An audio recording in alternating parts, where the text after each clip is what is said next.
playing Forza Horizon 3, the open-world racing sim/carnival manager set in gorgeous Australia, I was unsure about ever going back to the Forza Motorsport series.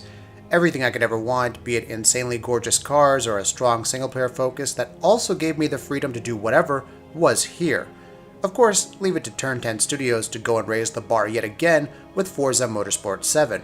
In terms of features, selection, and progress, Forza Motorsport 7 makes some big strides over Forza Motorsport 6, which released in 2015.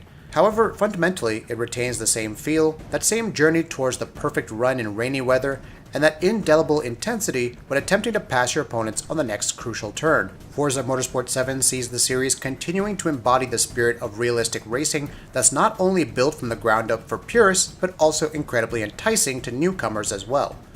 Upon first booting up Forza Motorsport 7, you're immediately hit with the game's main motivation, the Forza Drivers' Cup. Racing isn't just about going fast, you see, it's also about being versatile and adapting to harsh conditions. To underscore this, you'll actually go back and play as previous year's winners in famous competitions. This gives you an opportunity to try out different vehicles in different scenarios, whether it's a sports car careening through Dubai or one that must brave stormy weather.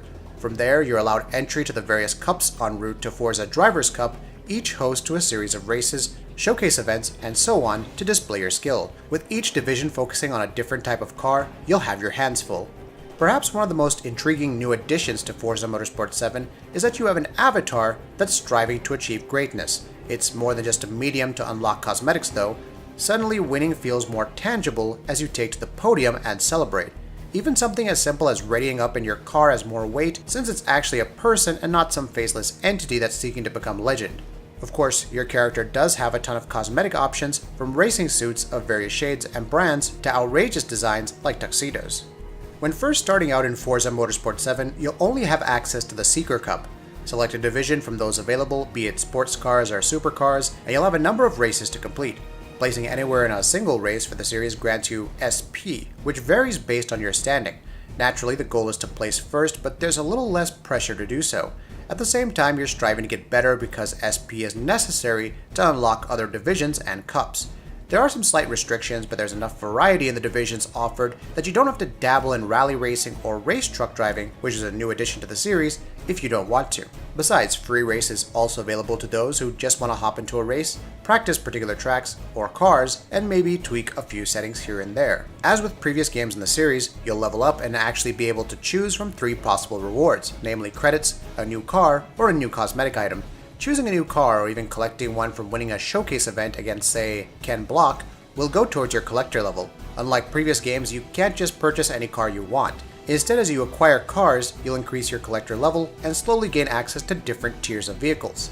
While this might sound restrictive, it does offer a more linear form of progression that I think the previous few titles were lacking. Yes, there is an appeal to purchasing that amazing Ferrari or Lamborghini after collecting enough credits, but this approach helps push you to try different things. If you don't like a particular car as a reward, you can invest in credits and buy a different vehicle later to increase your collector level. Besides, the number of points required to progress through tiers is fairly distributed and never feels like a grind. The specialty dealer also returns, so you might just luck out with a particular car being available. Forza Motorsport 7's gameplay is still more or less the same. Racing on the default assist and drive-atar difficulty settings still offers a borderline arcade experience where you can get by following track markers and enabling automatic braking. You're free to alter these settings as you choose, making the experience as difficult as you'd like. For example, you could turn off cosmetic damage and witness just how much your recklessness affects car performance. And yes, there is friction assist to allow for navigating wet terrain all the better. Strangely enough, you don't get a credit boost this time for assists that are turned off. Drivatars continue to exhibit amazingly sadistic behavior during races. While the above average setting offered a healthy amount of competition, especially after turning off a couple of assists, the higher difficulty settings were a case study in aggression. Sometimes they could be a little too crazy, skirting the line between competitive racing and vehicular manslaughter as opposed to outsmarting you. Regardless, it was thrilling. There's just something about timing your approach and bypassing the vehicles in front of you, narrowly avoiding a crash while trying not to reduce speed too harshly.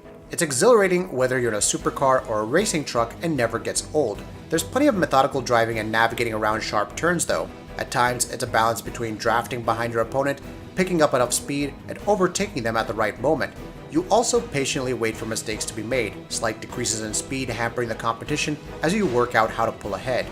The rewind feature also helps keep things less punishing as you learn how to navigate certain turns with multiple retries. Of course, it wouldn't be a sequel if Turn 10 didn't throw in some added wrinkle. Forza Motorsport 7 has dynamic weather, which means it can rain on the track. Big deal, you might say, but it can happen in the middle of a race, starting with a drizzle and going full downpour, creating puddles on the track. Knowing the type of car you're driving becomes even more important in that regard, especially when even hitting a puddle in that fancy supercar can send you careening out of control. Then there are mods which are now available in prize crates, aka loot boxes. Depending on the rarity and credit cost, you can pick up packs of mods, driver gear, badges, and even cars. The price scaling actually isn't handled too badly, and there's thankfully no real money option for buying crates. Yet. Mods are your standard modifiers or boosters for a race, which range from challenging you to race with cockpit cam only or offering a flat bonus to XP gained. They each have their set number of uses, but as you keep racing, you'll never really run short of mods to equip and benefit from. In terms of customization, Forza Motorsport 7 offers a number of tuning options, whether you want to adjust the aerodynamic nature of your car, add a roll cage, allow it to understeer or oversteer more, and whatnot. While not the most in-depth suite of options in the market, it's still enough to allow veterans to really tune the ride they want, while newcomers can stick with presets and automatic optimization to get by. As always though, the tuning menu offers detailed explanations of what each tuning option does, so you're never left in the dark when wanting to learn. A review for any Forza game would be remiss without mentioning the cars on offer.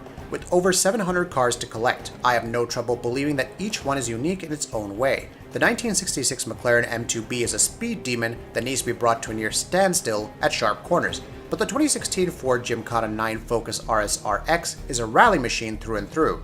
So when you're brought into a city with tight turns, you better know how to power slide. Then there's the 2010 Mazda MX-5, which feels like a good mix of speed and handling, but doesn't shine all that much in acceleration.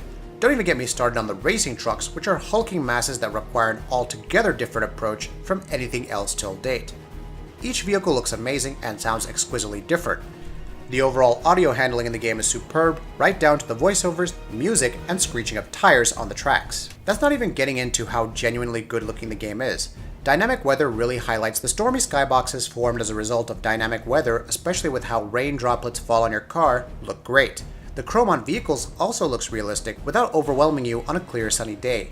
Even the environments from the Daytona International Speedway and Hockenheimring to Dubai cityscapes and mountain routes look pretty good, though I did notice a bit of aliasing on some buildings. It's also worth noting that for all the track layouts on offer, some of them are reversed versions of existing tracks. At certain points in cutscenes, the frame rate also seems to slightly stutter. This doesn't happen too often though, and you'll have a constant 60 FPS while racing, so don't worry. It's just simply phenomenal that Forza Motorsport 7 can manage this level of attention to detail on all fronts, even with so many iterations over the years. While Turn 10 could just phone it in and add more cars, the studio dedicates an obscene amount of effort into realistically depicting the sport. Even if Project Cars 2 may offer the more realistic sim experience, Forza Motorsport 7 still comes pretty darn close, while also containing way more cars to unlock. You might have heard this already, but we'll say it again. If you own an Xbox One, you need to play Forza Motorsport 7.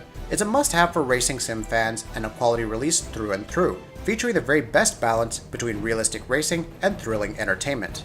That'll be it for this video. If you like what we're doing, please go ahead and subscribe, and we'll see you next time.